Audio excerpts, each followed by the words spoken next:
बिस्मिल्लाहिर्रहमानिर्रहीम। अस्सलाम वालेकुम। मेरा नाम डॉक्टर असद महमूद है। जिस घर में चींटियां निकलना बंद ना हो वो किस बात की अलामत होती है? इस वीडियो को आखिर तक ज़रूर देखिए, आपको घर में चींटियों से मोहब्बत हो जाएगी।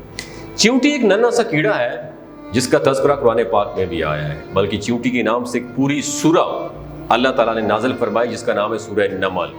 याद रहे, नमल चींटी को कहा जाता है। और प्यारे भाइयों, जिस घर में चींटियां होती हैं तो उस घर के लोग अमूमन उन चींटियों की वजह से परेशान होते हैं और तरह तरह के टोटके इसके लिए इस्तेमाल किए जाते हैं ताकि घर से चींटियों को भगाया जा सके।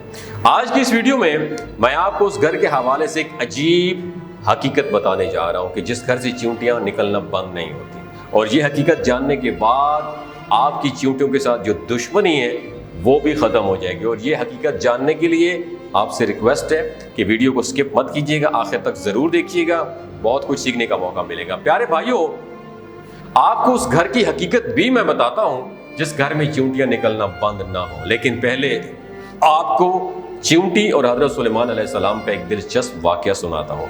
कहते हैं कि एक दिन हज़रत सुलेमान अलैहिस्सलाम दरिया के किनारे बैठे हुए अल्लाह की कुदरत के नज़ारे फरमा रहे थे, तो देखा कि एक चींटी आई जिसके मुंह में एक दाना था, रिस्क था, और ये उस खुराक को लेकर दरिया के किनारे लेकर जा रही थी, दाने को। हजरत सुलेमान अलैहिस्सलाम ये सब कुछ देख रहे थे कि चींटी चलते चलते आहिस्ता आहिस्ता अपनी रफ्तार से चलते हुए दरिया के किनारे पहुंच गई। उस दौरान एक अजीब वाकया आप अलैहिस्सलाम ने देखा कि जब ये चींटी दरिया के पास पहुंची तो दरिया में से एक मेंढक बाहर आया और मुंह खोला और चींटी उसके मुंह में चली गई और मेंढक वापस दरिया में चला गया। ये सब मंजर अल्लाह के नबी हजरत सुलेमान अलैहिस्सलाम देख रहे थे। कुछ देर बाद वो मेंढक फिर आया, उसने फिर मुंह खोला और चींटी उसके मुंह से बाहर आ गई। हजरत सुलेमान अलैहिस्सलाम ने गौर किया तो एक फर्क महसूस किया कि इससे पहले चींटी जब मेंढक के मुंह में गई थी तो उसके मुंह में दाना था, एक रिस्क था जो अब उसके मुंह में नहीं है। दोस्तों, जैसे कि पहले मैं आपको बता चुका हूं कि हजरत सुलेमान अलैहिस्सलाम चरिंद परिंद सबसे हम कलाम होते थे, बात किया करते। तो आप अलैहिस्सलाम ने चींटी को तलब किया और पूछा, क्या मामला है, तुम क्या कर रही हो? अभी तुम मुंह में दाना लेकर मेंढक के मुंह में गई थी, तुम कहां गई थी? तो चींटी कहने लगी, ऐ पैगंबर खुदा, इस समुंदर की गहराई में दूर एक पत्थर है, ये पत्थर अंदर से खाली है, उस पत्थर के अंदर एक कीड़ा रहता है। अल्लाह ताला ने उस कीड़े को ऐसे मुकाम पर पैदा किया है कि वो वहां से निकल नहीं सकता, वहीं उसकी कुल कायनात है।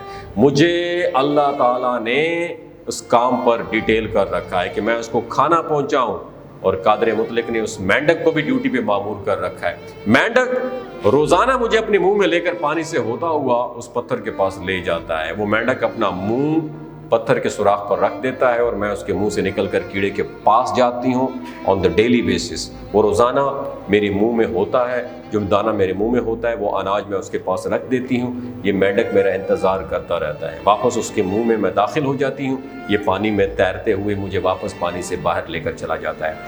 हज़रत सुलेमान अलैहिस्सलाम ने उससे पूछा कि जब तुम उसके लिए खाना लेकर जाती हो तब तुमने कभी उसके साथ कोई गुफ्तगू की है या तुमने उससे कोई गुफ्तगू सुनी है?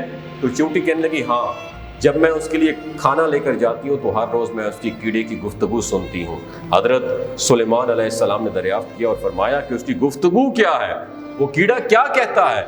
चींटी बोली, वो कीड़ा कहता है कि ऐ वो ज़ात जिसने समुंदर की गहराई में इस पत्थर के अंदर भी मुझे नहीं भूला, जो अपने बंदों की रहमत को कभी भी नहीं भूलता, अपने बंदों पर रहमत ही रहमत करता है। दोस्तों, ये वाकया जो है ना चींटी और हज़रत सुलेमान अलैहिस्सलाम का था। हम आपको चींटी का एक और दिलचस्प वाकया भी सुनाएंगे, लेकिन पहले आपको ये बताते चलें कि घर में चींटियों का मुसलसल निकलना किस बात की तरफ इशारा है। तो गौर से सुन लीजिए कि अहले दानिश के मुताबिक जिस घर से चींटी निकलना बंद ना हो तो इस बात की निशानी है कि वहाँ रिस्क की फरावानी है।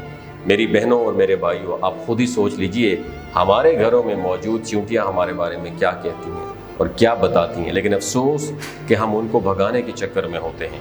हमारी बहनें भी ऐसे टोटके तलाश कर रही होती हैं कि जिनसे चींटियाँ ख़त्म हो जाएं। तो खुदारा ऐसा मत कीजिए, अपने घरों से चींटियों को मत निकालिए। ये आपके घर के रिस्क की फरावानी की वजह से हैं और अपने हिस्से के रिस्क के लिए आपके घर में یہ موجود ہوتی ہیں۔ اس لیے چاہیے کہ چیونٹیوں کو خطرناک طرح کی ادویات کے ساتھ ختم نہ کیا جائے، بلکہ یہ تو آپ کے رزق کی فراوانی کی جانب اشارہ کرتی ہیں۔ ان کو دیکھ کر ان سے دشمنی نہیں کرنی چاہیے اور ان کو مارنا بھی نہیں چاہیے۔ دوستو، اگر یہ ویڈیو آپ کو اچھی لگی ہو دوسروں کے ساتھ ضرور شیئر کیجیے، ہو سکتا ہے آپ کے ایک شیئر سے اللہ تعالیٰ کسی کی زندگی اور دل بدل دے۔ اپنا اور اپنے ساتھ جڑے رشتوں کا خیال رکھیے۔ اللہ حافظ۔ گلگت بلتستان کے ایوریج لوگوں کی عمر 90 سال سے بھی زیادہ ہوتی ہے۔ You know why? کیونکہ وہ شلاجیت استعمال کرتے ہیں، کیونکہ شلاجیت کے اندر 85 منرلز ہیں۔ اگر آپ چیزوں کو جلدی بھول جاتے ہیں، مردانہ کمزوری محسوس کرتے ہیں، اولاد جیسی نعمت سے محروم ہیں اور آپ کے ٹیسٹوسٹیرونز ہارمون امبیلنس ہیں، سپرم کاؤنٹ کم ہے، سدا بہار جوان نظر آنا چاہتے ہیں، خون کی کمی کو دور کرنا چاہتے ہیں، موٹاپا کم کرنا چاہتے ہیں، تو ڈاکٹر اسد محمود کی ہیلتھ سائٹ شلاجیت ضرور استعمال کریں۔ یاد رکھیں ہمیشہ خالص، آرگینک اور قدرتی چیزوں کا استعمال کریں اور کیمیکل والے فوڈ سپلیمنٹ استعمال نہ کریں۔ اگر آپ شلاجیت کو آرڈر کرنا چاہتے ہیں تو نیچے دیے گئے نمبر پر رابطہ کریں، میری ٹیم آپ سے رابطہ کرے گی۔ 3 باتوں کا دوستو آپ نے خیال رکھنا ہے۔ حاملہ خواتین، ہائی بلڈ پریشر والے لوگ، 15 سے 20 سال کی نوجوان نسل جو غیر شادی شدہ ہے اور سیکشول پاور کو انہانس کرنی چاہتی ہے، ڈاکٹر کے ایڈوائس کے بغیر شلاجیت استعمال نہیں کرنی ہے۔ بہت شکریہ۔